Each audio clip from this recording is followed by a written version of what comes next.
that argument being deployed advance the proposition that there are, or there is a way of pure competition issues, which is completely insulated from these issues that Fatima talked about, unequal access. That argument has also been deployed as a pushback, for instance, against some aspects of the competition amendment, which seeks to advance a greater strength of ownership within a major context. To say that this issue belongs in the triple B legislation, issues of advancing greater strength of ownership belong in the triple B legislation. In the competition. But I think there is, if again we are faithful, competition law to complement specialist legislation. So it plays then a reinforcing role in relation to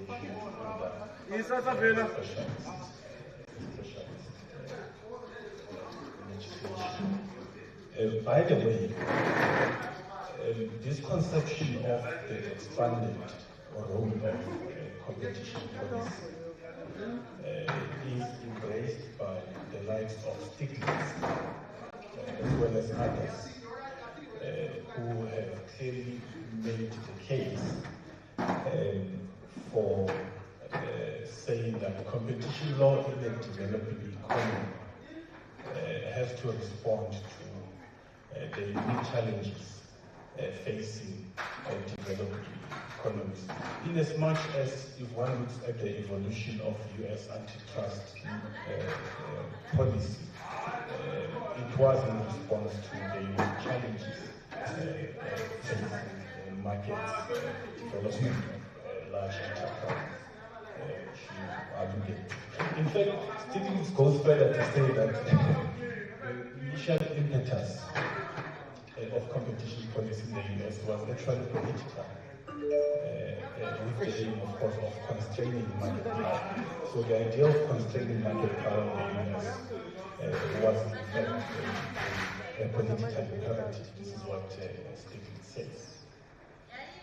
Yeah, so I think the attempt to segment or to insulate competition law of these constitutional questions. In my view, in fact, to borrow from Mokwe, which is the expression bluntly put, I think it's a rearguard action against transformation and to in fact neutralize the transformative potential of competition. Thank you for that, and I think we've got time for some questions, probably one or two, before we get closing remarks from our panelists. But for those of you that didn't quite understand what Mr. Majenga was saying, I can break it down to you, Graham. He was basically saying, to all you rich folks with glistening jewels, entrepreneurs, all you millionaire dudes, before you catch another case, limit your moves. Johnny Cochran died from a brain tumor. I deliver the news. So be careful when you're out there, and know that the Competition Commission is watching. So if we can just, does anyone wish to ask a question? We'll just have got a few minutes there. We'll just take both questions and then we will then have our panelists respond. Thank you, Secretary Mugera. Firstly, thank much for the session. I was just thinking back as Fatima was referring to the times of former President Mbeki, the tech, those days. It's actually, and I'm thinking to myself that, oftentimes when we talk about the problems that we have in South Africa and the reasons why our development has been so slow and sometimes, has taken a couple of back steps. We often refer to apartheid, we refer to colonialism, etc. But I don't think that there's an adequate amount of attention that is given to the consequences of those years. Because when you look at, for an instance, the growth of child-headed homes, and one would know that one of the biggest casualties in the situation of a child-headed home is the attainment of education, because then you have to stop going to school as a child, you have to make a living, and as a result, your trajectory in life is significantly impacted in a negative manner. But I'm not trying to place former President Mbeki in the same votes and your roads and all of that.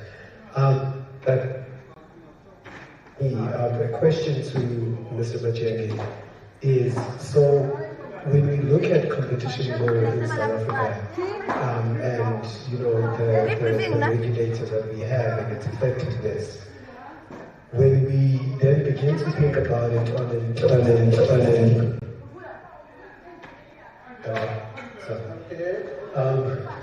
so when we begin to think about it on an international level, then obviously the significance, let me not say significance, but the effectiveness becomes significantly reduced, because now you're dealing with other actors.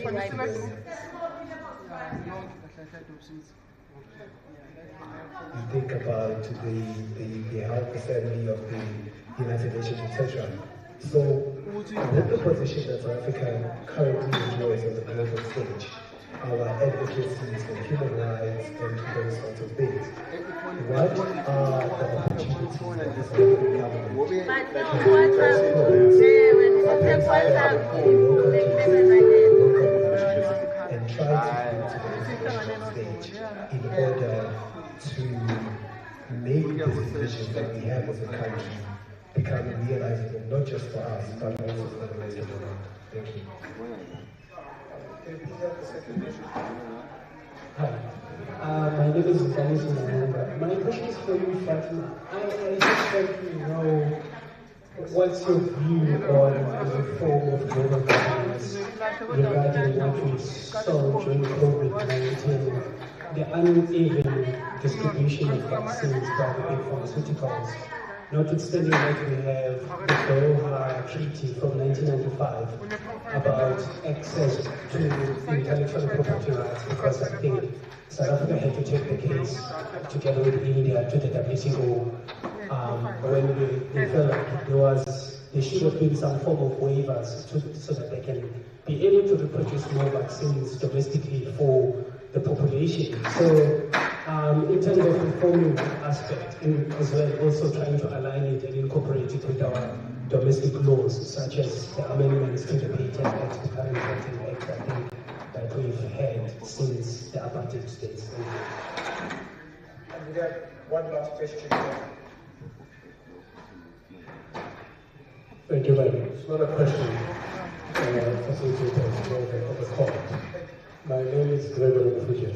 I'm the Vice President of the Black Business Council. So we welcome the intersection between competition law and transformation. Mr. Major. Now, I want to say that 2 years ago, it has been widely criticized in the country to benefit every people. And when we look at how transactions are done in this country, we will find that the asset owners will decide who to sell the assets to. Now, it is surprising that the asset owners will sit and decide that they will give transactions, numerous transactions to one player or one group, and then use their same meeting to criticize them as the usual suspects. Right? Now, what we are witnessing with some of the cases coming out of the Competition Commission, where this issue of public interest as far as transformation is concerned is coming out, we are finding that the Competition Commission and the tribunal are saying those asset owners must decide who to sell those assets to. Now that is a problem, because the very same asset owners will decide who they will empower. And they empower, again, people who are close to them, people who are close to power. Now we need to do this, because we need to make sure that the sun shines on a broader beneficial base, as opposed to a few people who are closely connected and linked to asset owners. And so my appeal is that as we go forward with this intersection between competition law and taxation, we look at how we can influence the process so that we can bring in new players. And by leading the process by identifying beneficiaries exclusive to this asset owners, we are not addressing the problem of making sure that there are not addressing beneficiaries who are left to benefit from the we will be coming as a commission. We will be coming to the discussion as to how you stop this thing of the individual suspects that are created by the same asset owners who then come and criticize. Government, as far as I know, there's never been a cabinet meeting that decided this asset will be sold to this one. There's never been an ANC meeting that decided this asset will be sold to this one. It's the banks and the asset owners who decide who must get this asset. Thank you. I just wanted to make a comment. We are tired of the usual suspects, so no more presence was there. But I think that ties in with the question about what else goes into ensuring that these rights are realized, and who are the actors that the Commission needs to work with. And with that, Mr. Majende, I have asked you to respond to that question. You can also just give us your question to ask, please. And then following that, the question addressed to Fatima and its subsequent. We have not done the question. It's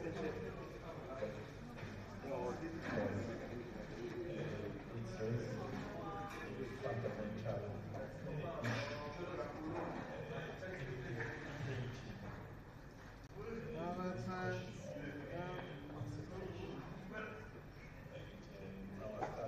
a fundamental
From